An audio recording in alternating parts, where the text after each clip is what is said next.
வழியாக 1 லிட்டர் கச்சா எண்ணெய் செல்வதை கூட அனுமதிக்க முடியாது என ஈரான் திட்டவட்டமாக தெரிவித்துள்ளது. எங்கள் நாட்டின் மீதான தாக்குதலை நிறுத்தும் வரை ஜலசந்தி வழியாக கப்பல்களை அனுமதிக்க முடியாது என உறுதியாக அறிவித்துள்ளது. இந்தியாவில் கேஸ் தட்டுப்பாடு என்பது இல்லை, எரிபொருள் இருப்பு குறித்து அந்த துறை அறிக்கையை விரைவில் வெளியிடும் என திருச்சி ஏர்போர்ட்டில் மத்திய அமைச்சர் பியூஷ் கோயல் பேசினார். ராணுவ அத்துமீறலில் ஈடுபடும் அமெரிக்காவுடன் பேசும் திட்டம் ஏதும் இல்லை என ஈரான் வெளியுறவு அமைச்சர் அப்பாஸ் அராக்ஷி கூறியுள்ளார். தமிழ் மக்களின் அன்பில் திளைத்து தமிழின் பெருமையில் மகிழ்ந்திருந்தேன். தமிழகத்திலிருந்து 54 மாதங்கள் பொற்கால நாட்கள் என மேற்குவங்க கவர்னர் ரவி உருக்கமாக கூறியுள்ளார். தமிழகத்தின் பொறுப்பு கவர்னராக ராஜேந்திர விஸ்வநாத் ஆர்லேக்கர் நாளை பதவியேற்கிறார். அவருக்கு சென்னை ஹைகோர்ட் தலைமை நீதிபதி தர்மாதிகாரி பதவி பிரமாணம் செய்து வைக்கிறார். மதுரை விமான நிலையத்தை சர்வதேச அந்தஸ்துக்கு மேம்படுத்த மத்திய அமைச்சரவை ஒப்புதல் அளித்துள்ளது. இந்த முடிவு மதுரையின் வர்த்தகம் மற்றும் சுற்றுலாவை மேம்படுத்தும் பிரதமர் மோடியின் தொலைநோக்கு பார்வையை நிச்சயமாக நிறைவேற்றும் என மத்திய அமைச்சர் அமித்ஷா கூறியுள்ளார். சென்னை மெரினாவில் கட்டணை தூரம் அறிவு சிலையை திறந்து வைத்ததில் பெருமகிழ்ச்சி அடைகிறேன். தமிழர்கள் கல்வியை இறுக பற்றிக் கொண்டால் போதும், ஒருபோதும் நாம் வீழமாட்டோம் என முதல்வர் ஸ்டாலின் கூறியுள்ளார். மதுரை விமான நிலையம் சர்வதேச விமான நிலையமாக மாற்றப்படும் என்ற அங்கீகாரம் தென் தமிழகத்தின் சுற்றுலா, வணிக, பொருளாதார வளர்ச்சிக்கு பெரும் பங்காற்றும். இதற்காக பிரதமர் மோடிக்கு மனமார்ந்த நன்றிகள் என அதிமுக பொதுச் செயலாளர் பழனிசாமி கூறியுள்ளார். ராஜ்யசபா தேர்தலில் திமுக கூட்டணி சார்பில் போட்டியிட்டு வெற்றி பெற்ற எம்எல்ஏக்கள் திருச்சி சிவா, எல்.கே. சுதீஷ், கான்ஸ்டன்டைன் ரவீந்திரன் ஆகியோர் சென்னை அறிவாலயத்தில் முதல்வர் ஸ்டாலினை சந்தித்து வாழ்த்து பெற்றனர். மதுராந்தகம் அருகே அத்திவாக்கத்தில் 14 வயது சிறுமி கூட்டு பாலியல் வன்கொடுமைக்கு ஆளாக்கப்பட்டுள்ளார். 14 வயது சிறுமிக்கு வன்கொடுமை நடைபெறும் அளவுக்கு தமிழகம் பாதுகாப்பற்ற மாநிலமாக மாறியுள்ளது என்பது மிகப்பெரிய அவமானம் என அண்ணாமலை கூறியுள்ளார். தைலாபுரம் தோட்டத்தில் பாமக நிறுவனர் ராமதாஸை சசிகலா சந்தித்து பேசினார். சட்டசபை தேர்தலில் இருவரும் எந்த நிலைப்பாடும் எடுக்காத நிலையில் இவர்களின் சந்திப்பு அரசியலில் எதிர்பார்ப்பை கிளப்பியுள்ளது. நாடு முழுதும் 2025-2026 கல்வியாண்டில் 43 புதிய மருத்துவக் கல்லூரிகள் துவங்கப்பட்டுள்ளதாக மத்திய அரசு தெரிவித்துள்ளது. பாஜக கூட்டணியில் திமுக இருந்தபோது அந்த கட்சியை பாஜக விழுங்கிவிட்டதா என்று கேள்வி எழுப்பிய அண்ணாமலை, அதிமுகவுக்காக முதல்வர் ஸ்டாலின் நீலி கண்ணீர் வடிக்க தேவையில்லை என்றார். கேஸ் தட்டுப்பாடு எதிரொலியாக தமிழகம் முழுதும் உள்ள ஹோட்டல் உரிமையாளர்களுடன் உணவுத்துறை அமைச்சர் சக்கரபாணி இன்று ஆலோசனை நடத்துகிறார். விமான எரிபொருள் விலை உயர்வால் ஏர் இந்தியா விமான கட்டணத்தை உயர்த்தியுள்ளது. சர்வதேச விமானங்களுக்கு ரூபாய் 930 முதல் ரூபாய் 4592 வரையும், உள்நாட்டு விமானங்களுக்கு ரூபாய் 400 சர்சார்ஜ் என்ற பெயரில் கட்டணத்தை உயர்த்தியது. இண்டிகோ விமான நிறுவனத்தின் சிஇஓ பீட்டர் எல்பஸ் தனது பதவியை ராஜினாமா செய்தார்.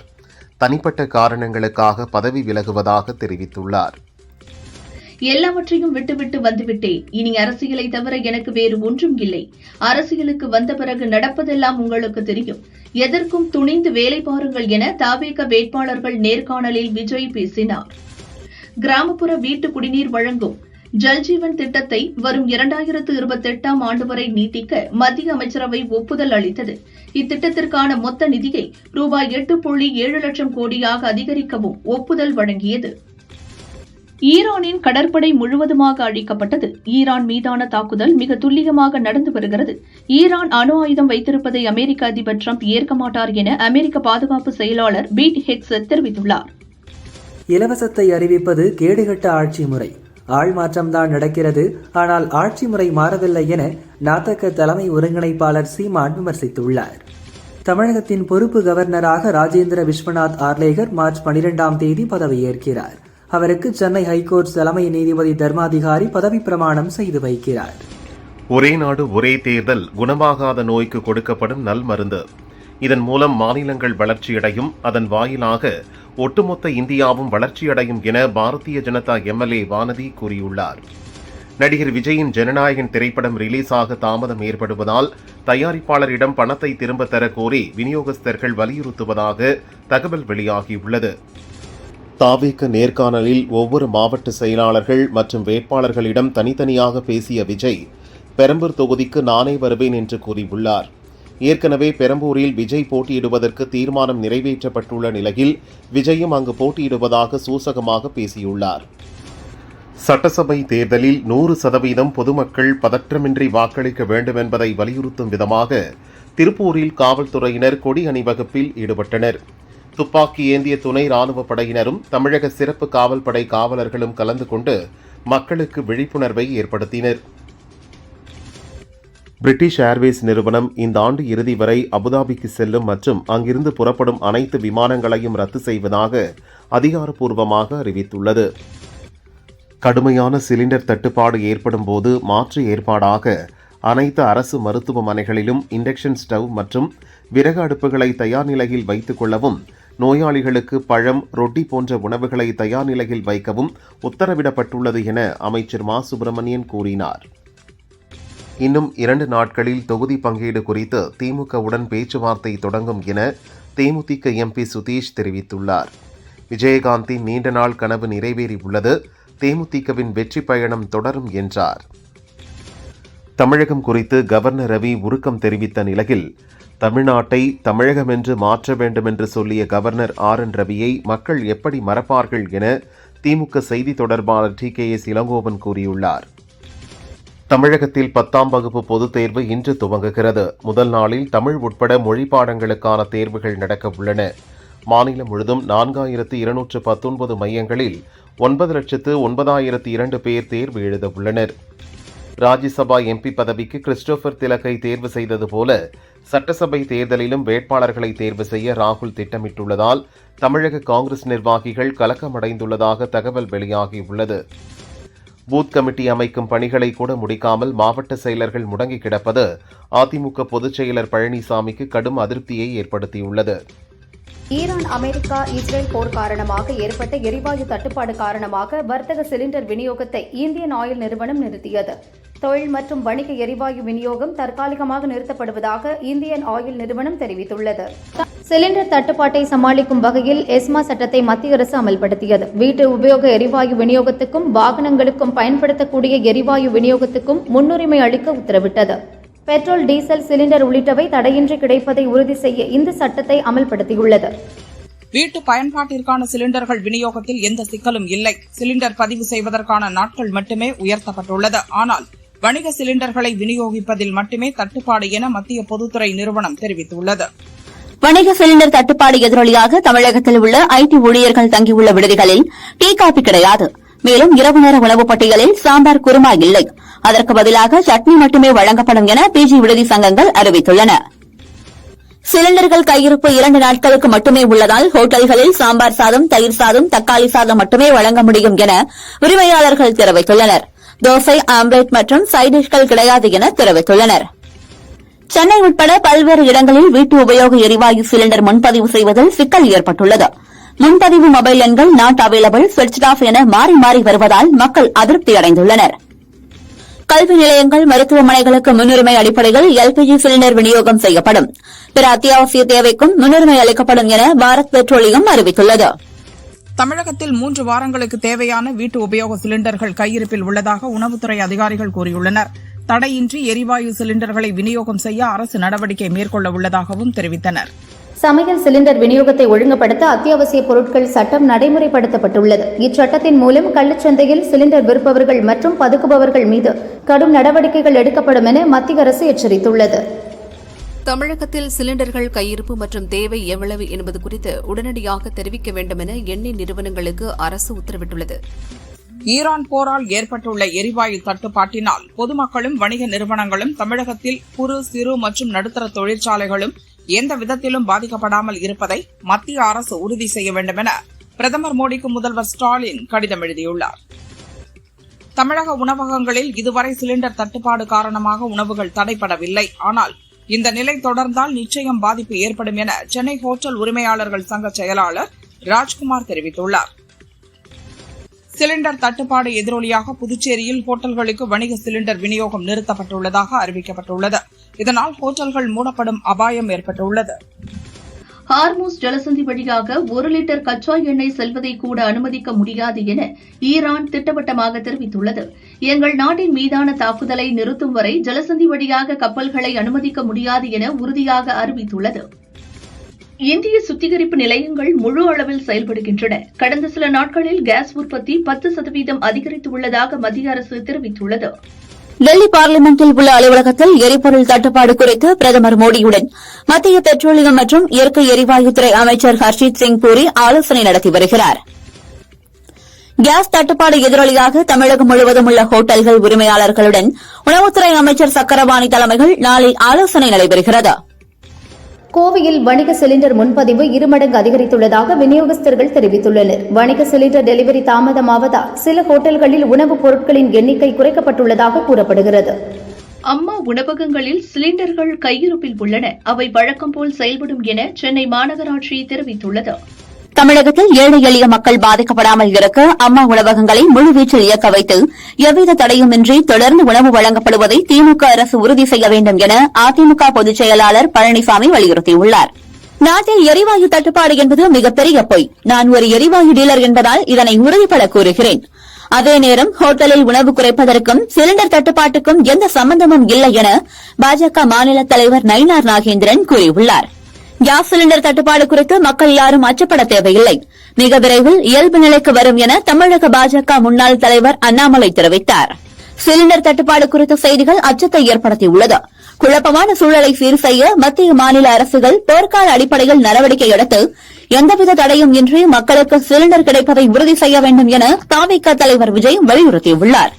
எரிவாயு தட்டுப்பாடு எதிரொலி காரணமாக சென்னையில் எல்பிஜி கேஸ் நிலையங்கள் மூடப்பட்டு வருகிறது. இதனால் ஆட்டோ சேவைகள் பாதிக்கப்படும் அபாயம் ஏற்பட்டுள்ளது. திருச்சியில் நடைபெறும் தேசிய ஜனநாயக கூட்டணி பேரணியில் நானும் இணைய உள்ளேன். தேசிய ஜனநாயக கூட்டணியை பார்த்து திமுக பயத்தில் உள்ளது.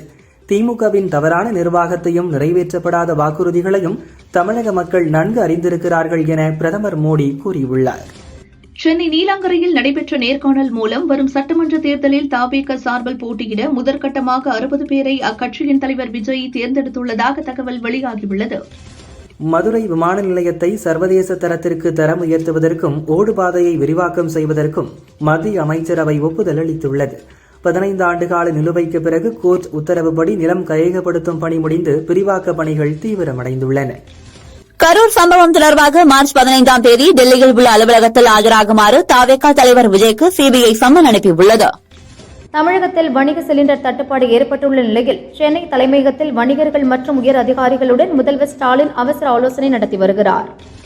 சட்டசபை தேர்தலில் அதிமுக பாஜக கூட்டணியில் இணைந்து களம் காணும் பாரிவேந்தரின் இந்திய ஜனநாயக கட்சிக்கு தேர்தல் ஆணையம் மைக் சின்னம் ஒதுக்கீடு செய்துள்ளது. பெங்களூருவில் வணிக பயன்பாட்டிற்கான சிலிண்டர்கள் விநியோகத்தை எண்ணெய் நிறுவனங்கள் நிறுத்திய நிலையில் போதுமான வணிக பயன்பாட்டு சிலிண்டர்கள் விநியோகத்தை உறுதி செய்ய நடவடிக்கை எடுக்க வேண்டும் என மத்திய அரசுக்கு கர்நாடக முதல்வர் சித்தராமையா கடிதம் எழுதியுள்ளார். ராமநாதபுரம் எம்பி நவாஸ் கனிக்கு எதிரான தேர்தல் வழக்கை திரும்பப் பெற அனுமதி கோரி முன்னாள் முதல்வர் ஓ பன்னீர்செல்வம் மனு தாக்கல் செய்துள்ளார். கோவை கவுண்டம்பாளையம் அரசு பள்ளியில் மதிய உணவில் பல்லி விழுந்ததால் மாணவ மாணவிகளுக்கு வாந்தி மயக்கம் ஏற்பட்டுள்ளது. திமுக அரசு வெற்று விளம்பரம் செய்து வரும் சூழலில் மாணவர்கள் உயிருடன் விளையாடுவது கண்டிக்கத்தக்கது என பாஜக எம்எல்ஏ வானதி கூறியுள்ளார். பேரளவில் மட்டுமல்லாமல் நடைமுறையிலும் மதுரை சர்வதேச விமான நிலையத்தை தரம் உயர்த்த நடவடிக்கை எடுத்த பிரதமர் மோடிக்கு மத்திய அமைச்சர் எல் முருகன் நன்றி தெரிவித்துள்ளார். தென் தமிழகத்தின் வளர்ச்சியில் இது ஒரு புதிய மைல்கல் என்றும் நிகழ்ச்சியாக பதிவிட்டுள்ளார். யூகங்களுக்கு நாங்கள் பதில் சொல்ல விரும்பவில்லை. கூட்டணி தொடர்பான அறிவிப்பு வருகிறது என்றால் அது எங்கள் கட்சியின் அதிகாரப்பூர்வ அறிவிப்பாக தான் இருக்கும் என பாஜகவுடன் கூட்டணியா என்று கேட்கப்பட்ட கேள்விக்கு தவிக இணை பொதுச் செயலாளர் நிர்மல்குமார் பதிலளித்தார். தவிகவுடன் கூட்டணி குறித்து பாஜக தலைமை முடிவு செய்யும் என தமிழக பாஜக தலைவர் நயினார் நாகேந்திரன் கூறினார். தவிக கூட்டணியிலிருந்து விலகுவதாக ஜனநாயக முஸ்லிம் மக்கள் கட்சி அறிவித்துள்ளது.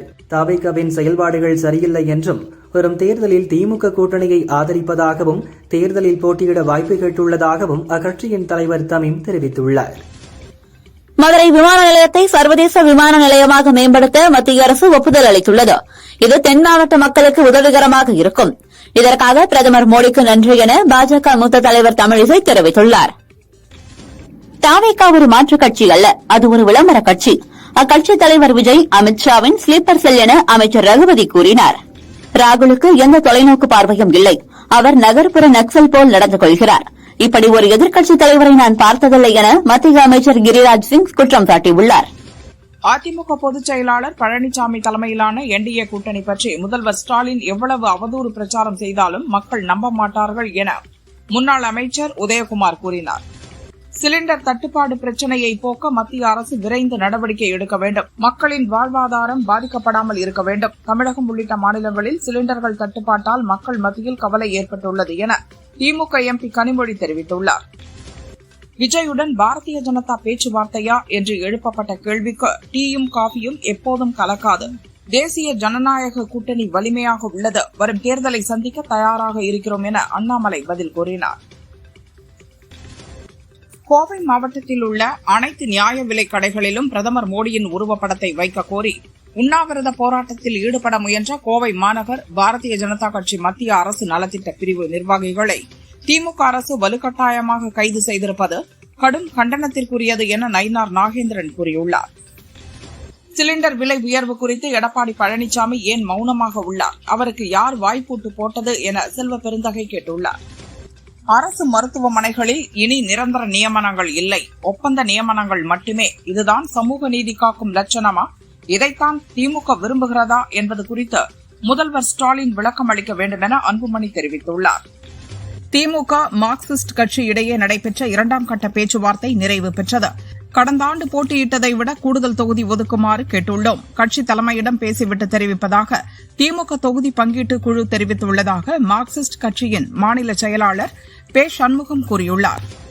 காங்கிரஸ் கட்சியின் பெண் எம்பிக்கள் சஸ்பெண்ட் செய்யப்பட்ட விவகாரத்தில் லோக்சபா சபாநாயகர் ஓம் பிர்லாவுக்கு எதிராக எதிர்க்கட்சிகள் கொண்டு வந்துள்ள நம்பிக்கையில்லா தீர்மானத்தின் மீது விவாதம் துவங்கியது. உணவகங்கள் மூடப்பட்டால் மோசமான சமூக பொருளாதார விளைவுகள் ஏற்படும். தமிழகத்தில் சிலிண்டர் தட்டுப்பாட்டை போக்க திமுக அரசின் திட்டம் என்ன என பாமக தலைவர் அன்புமணி கேள்வி எழுப்பியுள்ளார். சர்வதேச சந்தையில் கச்சா எண்ணெய் விலை உயர்ந்தாலும் இந்திய பணவீக்கத்தில் அதன் தாக்கம் பெரிய அளவில் இருக்காது என மத்திய நிதியமைச்சர் நிர்மலா சீதாராமன் தெரிவித்துள்ளார். கரூர் துயரச் சம்பவம் தொடர்பாக சிபிஐ சம்மன் அனுப்பியது குறித்து முன்னுக்கு பின் முரணாக தகவல்கள் வெளியாகியுள்ளன. வருகின்ற மார்ச் 17 அன்று நேரில் வந்து விளக்கமளிக்குமாறு சிபிஐ அனுப்பிய சம்மனின் அடிப்படையில் அவர்களது கேள்விகளுக்கு நேரில் சென்று உரிய விளக்கங்களை அளிக்க உள்ளேன் என செந்தில் பாலாஜி கூறினார். தவிகாவில் சட்டசபை தேர்தலில் போட்டியிட விருப்ப மனு அளித்தவர்களிடம் விஜய் நேர்காணல் செய்தார். சென்னை பனையூரில் உள்ள தவிக தலைமை அலுவலகத்தில் ஆதவ் அர்ஜுனா, செங்கோட்டையன் ஆகியோரும் நேர்காணல் செய்தனர். தவிகாவில் சட்டசபை தேர்தலில் போட்டியிட விருப்ப மனு அளித்தவர்களிடம் விஜய் இன்று நேர்காணல் நடத்துகிறார். இதுவரை 4200க்கும் மேற்பட்ட விருப்ப மனுக்கள் பெறப்பட்டுள்ளதாக தவிக தலைமை தெரிவித்துள்ளது. தேர்தல் நேரத்தில் பொதுமக்களை ஏமாற்றி ஓட்டு வாங்க விதவிதமான திட்டங்களை திமுக அரசு அறிவித்து வருவதாக முன்னாள் அமைச்சர் வீரமணி கூறியுள்ளார். மக்களிடம் சினிமாவுக்கும் குடிக்கவும் பணம் இருக்கும்போது எதற்கு இலவசங்கள் தர வேண்டும்? மக்களின் அறிவை, உடல் ஆற்றலை உழைப்பில் ஈடுபடுத்தி உற்பத்தியை பெருக்கும் நாடுதான் வளரும், உயரும் என சீமான் தெரிவித்துள்ளார். தமிழக பாரதிய ஜனதா மாநில செய்தி தொடர்பாளர் பொறுப்பிலிருந்தும் சட்டசபை தேர்தல் மாநில பணிக்குழுவில் அளிக்கப்பட்ட ஊடகத்துறை பொறுப்பாளர் பொறுப்பிலிருந்தும் ANS பிரசாத் விடுவிக்கப்படுவதாக நயினார் நாகேந்திரன் அறிவித்துள்ளார். தென் தமிழகத்திலிருந்து கடலோர கர்நாடகம் வரை வளிமண்டல கீழடுக்கு சுழற்சி நிலவுவதன் காரணமாக தமிழக கடலோர மாவட்டங்களில் ஓரிரு இடங்களில் இன்று லேசான மழை பெய்யக்கூடும் என சென்னை வானிலை மையம் தெரிவித்துள்ளது. தமிழகத்தில் 10ஆம் வகுப்பு பொதுத் தேர்வு நாளை தொடங்கி ஏப்ரல் 6ஆம் தேதி வரை நடைபெறுகிறது. மாநிலம் முழுவதும் அமைக்கப்பட்டுள்ள 4219 மையங்களில் 9,09,397 மாணவர்கள் தேர்வு எழுதுகின்றனர். செங்கல்பட்டு மாவட்டம் கூடுவாஞ்சேரி அருகே கன்னிவாக்கம் பகுதியில் ஒரு வீட்டில் ஏற்பட்ட தீ விபத்தில் 2 வயது குழந்தை உட்பட ஒரே குடும்பத்தைச் சேர்ந்த 3 பேர் உயிரிழந்தனர். தீ விபத்து குறித்து கூடுவாஞ்சேரி போலீசார் விசாரிக்கின்றனர். தங்கம் விலை சவரனுக்கு ரூபாய் 800 உயர்ந்து ஒரு சவரன் 1,20,400க்கு விற்கப்படுகிறது. கிராமுக்கு 100 ரூபாய் உயர்ந்து 15,050 ரூபாய்க்கு விற்பனையாகிறது. வெள்ளி விலை கிராமுக்கு 10 ரூபாய் உயர்ந்து ரூபாய் 300க்கும் கிலோ ரூபாய் 3 லட்சத்திற்கும் விற்பனை செய்யப்படுகிறது.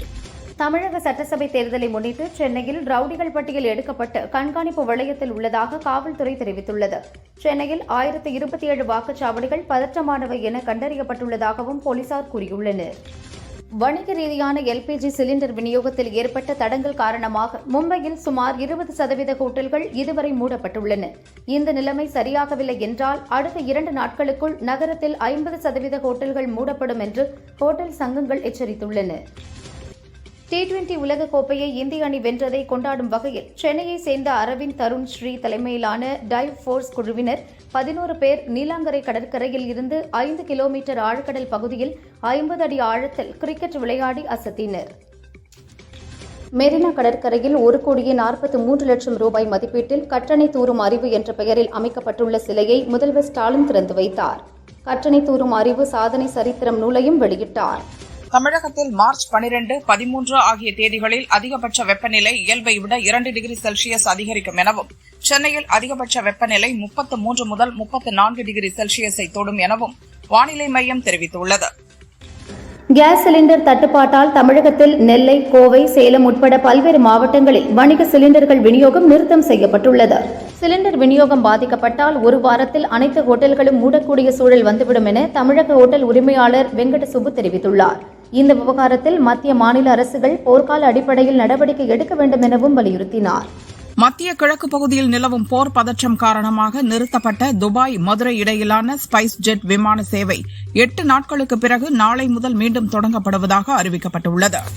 வணிக சிலிண்டர் விநியோகம் நிறுத்தப்பட்டுள்ளதால் தமிழகத்தில் பல இடங்களில் ஹோட்டல்கள் மூடப்படும் சூழல் உருவாகியுள்ளது. இது தொடர்பாக ஹோட்டல் உரிமையாளர்களிடம் தமிழக அரசு நாளை ஆலோசனை நடத்தவுள்ளதாக தகவல் வெளியாகியுள்ளது. தமிழகத்தில் மின் விநியோகத்தை தடையின்றி வழங்குவதில் கவனம் செலுத்த வேண்டும் என மின்துறை அலுவலர்கள் மற்றும் அதிகாரிகளுக்கு அரசு அறிவுரை வழங்கியுள்ளது. மின் உற்பத்தி சேவையை அடிப்படையாக கொண்டு திட்டமிடலை மேற்கொள்ள வேண்டும் என்றும் தெரிவித்துள்ளது. அரசு கல்லூரிகளில் MBBS படிப்பில் விளையாட்டு ஒதுக்கீட்டுக்கான இடங்கள் 7லிருந்து 13ஆகவும் BDS படிப்பில் 1லிருந்து 2ஆகவும் அதிகரித்து தமிழக அரசு உத்தரவிட்டுள்ளது.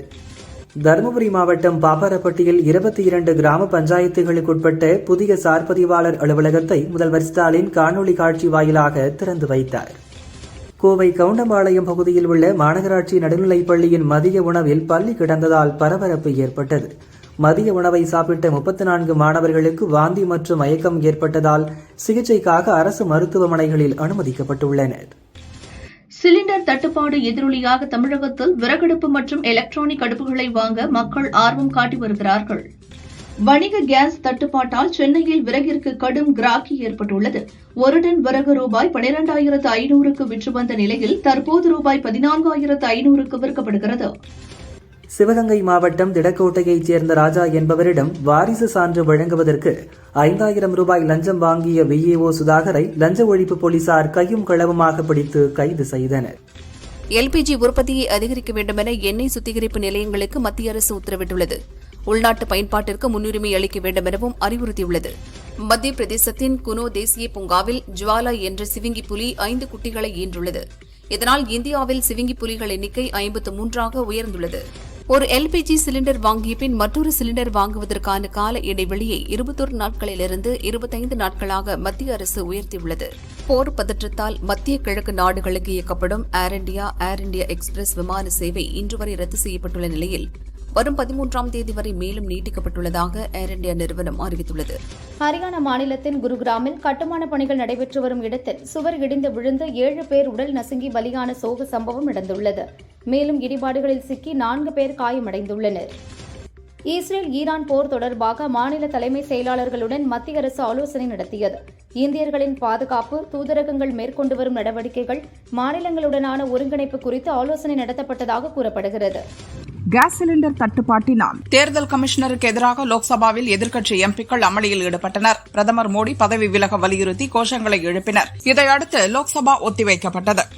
மேற்கு வங்கத்தில் நேர்மையான மற்றும் அமைதியான முறையில் தேர்தல் நடத்துவதே எங்களின் நோக்கம். தகுதி உள்ள வாக்காளர்கள் நிச்சயம் பட்டியலில் இடம்பெறுவார்கள். தகுதியில்லாத வாக்காளர்கள் பட்டியலிலிருந்து நீக்கப்படுவார்கள் என தலைமை தேர்தல் கமிஷனர் ஞானேஷ்குமார் கூறியுள்ளார். திருச்சியில் நாளை நடைபெறும் பொதுக்கூட்டத்தில் பங்கேற்க தமிழகம் வரும் பிரதமர் மோடி தமிழகத்திற்கான 5 புதிய ரயில் சேவைகளை தொடங்கி வைக்கிறார்.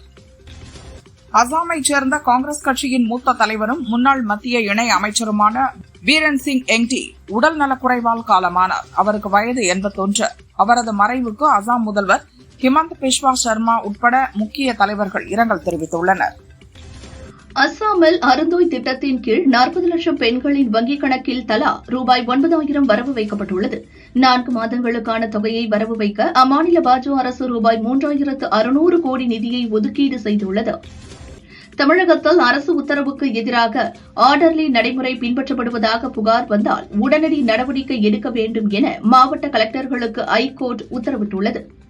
போர் சூழலால் கடந்த சில நாட்களாக இந்திய பங்குச் சந்தைகள் கடும் சரிவை சந்தித்து வந்த நிலையில் இன்று சென்செக்ஸ் 639 புள்ளிகளும் நிப்டி சுமார் 233 புள்ளிகள் வரை உயர்ந்து நல்ல ஏற்றம் கண்டன. இதனால் முதலீட்டாளர்கள் நிம்மதியடைந்துள்ளனர். கடந்த 2020 கால்வான் பள்ளத்தாக்கு மோதலுக்கு பிறகு சீன முதலீடுகள் மீது விதிக்கப்பட்டிருந்த கடும் கட்டுப்பாடுகளை தளர்த்த மத்திய அமைச்சரவை ஒப்புதல் அளித்துள்ளது. மின்னணு மற்றும் உற்பத்தி துறையில் சீன முதலீடுகள் எளிதாக இந்தியாவுக்குள் வர வழிவகை செய்யவும் முடிவெடுக்கப்பட்டுள்ளது.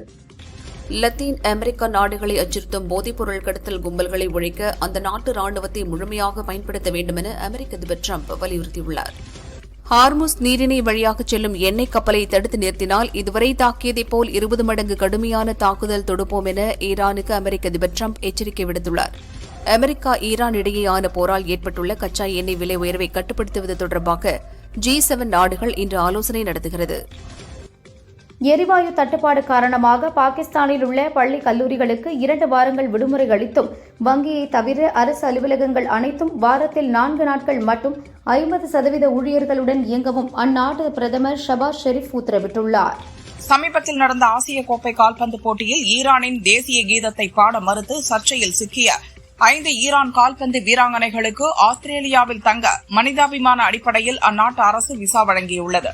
அமெரிக்க, இஸ்ரேல் தூதர்களை வெளியேற்றும் நாடுகளின் எண்ணெய் கப்பல்கள் ஹோர்முஸ் வழியாக செல்லலாம் என ஈரான் நிபந்தனை விதித்துள்ளது.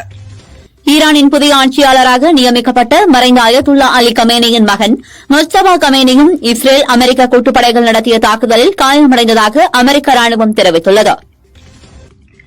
எரிபொருள் தட்டுப்பாடு காரணமாக கொரோனா காலத்திற்கு பின் மீண்டும் ஒர்க் ஃப்ரம் ஹோம் நடைமுறைக்கு தாய்லாந்து திரும்புகிறது. அதேபோல் தனியார் நிறுவன ஊழியர்களை வீட்டிலிருந்தே வேலை செய்ய வியட்நாம் அரசும் அறிவுறுத்தியுள்ளது. வங்கதேசத்தில் நிலவும் எரிபொருள் தட்டுப்பாட்டை சமாளிக்க இந்தியாவிடமிருந்து 5000 டன் டீசலை பைப்லைன் மூலம் அந்நாடு பெறவுள்ளது. ஆண்டுதோறும் 1,80,000 டன் டீசல் பெற ஏற்கனவே இந்தியாவுடன் ஒப்பந்தம் போடப்பட்டுள்ள நிலையில் அதன் ஒரு பகுதியாக இப்போது டீசல் வழங்கப்பட இருக்கிறது. T20 உலகக்கோப்பை இறுதிப் போட்டியில் நடத்தை விதிகளை மீறியதற்காக இந்திய கிரிக்கெட் அணியின் வேகப்பந்து வீச்சாளர் ஹர்ஷ்தீப் சிங்கிற்கு ICC போட்டி கட்டணத்தில் 15% அபராதம் விதிக்கப்பட்டுள்ளது. 2026 IPL தொடரின் முதல் 20 நாட்களுக்கான போட்டி அட்டவணை மார்ச் 12ஆம் தேதிக்குள் வெளியாகும் என தகவல் வெளியாகியுள்ளது. 5 மாநில தேர்தல் தேதிக்கு பின் அடுத்த கட்ட அட்டவணை வெளியாகும். 2026 IPL தொடரில் குஜராத் டைட்டன்ஸ் அணியின் பேட்டிங் பயிற்சியாளராக ஆஸ்திரேலிய அணியின் முன்னாள் வீரர் மேத்யூ ஹைடன் நியமிக்கப்பட்டுள்ளார். இந்திய கிரிக்கெட் வீரர் குல்தீப் யாதவ் தனது சிறுவயது தோழியான வான்ஷிகாவை வரும் மார்ச் 14ஆம் தேதி உத்தரகாண்ட் மாநிலம் முசோரியில் வைத்து திருமணம் செய்து கொள்ள உள்ளார்.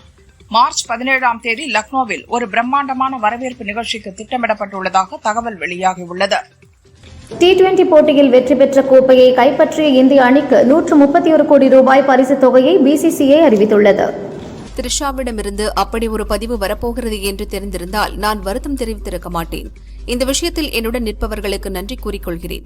நீங்கள் நன்மைக்கு பக்கத்தில் நிற்கவில்லை, உண்மைக்கு பக்கத்தில் நிற்கிறீர்கள் என நடிகர் பார்த்திபன் கூறியுள்ளார். போர் பதற்றம் காரணமாக விமானங்கள் ரத்து செய்யப்பட்டதால் துபாயில் சிக்கியிருந்த நடிகர் அஜித்குமார் இன்று இந்தியா திரும்பினார். ஹரிதாஸ் வட்டக்கானல் படத்தில் வில்லனாக நடித்தவர் RK வரதராஜ் தற்போது VS பாலமுருகன் இயக்கும் டென்ஷன் படத்தில் நடித்துள்ளார். இது பற்றி பாலமுருகன் கூறும்போது, வரதராஜன் இப்படத்தில் காமெடி கலந்த வில்லனாக நடித்துள்ளார். அவர் திறமையான நடிகர் மட்டுமின்றி நல்ல மனிதர். இப்படம் அவருக்கு திருப்பு முனையாக அமையும் என்றார். நடிகர் ரஜினி தற்போது நெல்சன் இயக்கத்தில் ஜெயிலர் 2 படத்தில் நடித்து வருகிறார். இதில் SJ சூர்யா, வித்யா பாலன், மிதுன் சக்கரவர்த்தி, மோகன்லால், சிவராஜ்குமார் என பலரும் நடிக்கும் இந்த படத்தில் ஹிந்தி நடிகர் ஷாருக் கானும் சிறப்பு தோற்றத்தில் இணைந்துள்ளார். படத்தில் போலீஸ் அதிகாரியாக நடிக்கிறார் ஷாருக் கான். ரஜினி, மோகன்லால், ஷாருக் கான், சிவராஜ்குமார் என 4 பேரும் ஒரே காட்சியில் வரும்படி படப்பிடிப்பு நடத்த உள்ளனர். உரியடி படத்தை நடித்து இயக்கிய விஜயகுமார் சில படங்களுக்கு வசனமும் எழுதியுள்ளார். தற்போது அறிவு எனும் படத்தில் நடித்து வருகிறார். இதற்காக விஜயகுமாருக்கு வாழ்த்து சொன்னார் இயக்குனர் தமிழரசன் பச்சமுத்து. அதற்கு நன்றி சொன்ன விஜயகுமார், முடிச்சிட்டு சீக்கிரம் வந்துடுவேன் என்றார். அதற்கு தனுஷ் 56 படத்திற்காக மதுரைக்கு தான் வரணும் என பதிவிட்டார் தமிழரசன் பச்சமுத்து. தனுஷின் 56வது படத்தை இயக்கவுள்ள தமிழரசன் விஜயகுமாரை அழைத்தது நடிக்கவா வசனத்திற்கா என விரைவில் தெரியவரும். வடிவேலுவின் பிரபல வசனமான கிணத்த காணோம் என்ற தலைப்பில் நடிகர் யோகிபாபு நடித்துள்ள படம் மார்ச் 13 வெளியாகிறது. அடுத்து யோகிபாபு 6 கொலை ஆறுமுகம் என்ற படத்தில் நடிக்கிறார். ஒரு படத்தில் நடிகர் கவுண்டமணி 5 கொலை ஆறுமுகம் பெயரில் நடித்திருப்பார். அதனை தழுவி இத்தலைப்பை வைத்தார்களாம். 6 கொலைகளை ஒருவன் பண்ணுகிறானா இல்லையா என்பதை காமெடியாக சொல்லவிருக்கிறார்கள். மலையாளத்தில் வரிசையாக ஹாரர் படங்களாக எடுத்து வருபவர் இயக்குனர் ராகுல் சதாசிவன். கடைசியாக மோகன்லால் மகன் பிரணவ் நடித்த டயசிரை படத்தை இயக்கினார். 100 கோடி ரூபாய் வசூலித்தது. அடுத்து பிருத்திவிராஜ், மஞ்சு வாரியர் இணைந்து நடிக்கும் படத்தை இயக்க உள்ளார். இதுவும் ஹாரர் படமாக உருவாகிறது. நடிகர் ஆர்யா கைவசம் மிஸ்டர் எக்ஸ், ஆனந்தன் காடு, வேட்டுவம் படங்கள் உள்ளன. அடுத்து மலையாள இயக்குனர் நிகில் முரளி இயக்கத்தில் தனது 40வது படத்தில் நடித்து வருகிறார் ஆர்யா. இப்படத்தில் அவருக்கு ஜோடியாக நிகிலா விமல், தெலுங்கு நடிகை வைஷ்ணவி சைதன்யா என 2 நாயகிகள் நடிக்க ஒப்பந்தமாகியுள்ளனர்.